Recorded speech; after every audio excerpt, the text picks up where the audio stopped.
Chapter 4 Whispering Woods. The morning came with a grey, overcast sky. No birds sung. The world seemed hushed, as if it, too, was holding its breath. Arjun stood at the edge of the whispering woods. The trees stretched high above him, ancient and gnarled, their branches like clawed hands reaching toward the sky. The forest was a living thing, dense, brooding, and silent. Only slivers of light pierced the heavy canopy, and the air smelled of damp earth, moss, and memory. He clutched the charm the sage had given him, fingers brushing the runes etched into the paper. His heart thudded in his chest, not from fear of a spirit he could see, but from the shadows he would face within himself. The sage's words echoed in his mind. The forest remembers. It listens. It speaks not in words but in what you carry. He took a step forward. The world changed. It was as if the forest inhaled him, swallowing the sound of his footfall. The sunlight faded into a murky twilight.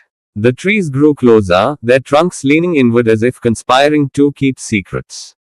Time slowed. Even his breath felt heavier. And then it began, the whispers. At first, they were faint, like wind rustling through dry leaves. Then he heard a voice. His voice. You couldn't save them. Arjun froze. The whisper was barely audible, but he had felt it deep in his chest. He looked around. Nothing moved. The trees stood still, ancient sentinels watching in silence. Another voice. This time, his mother's.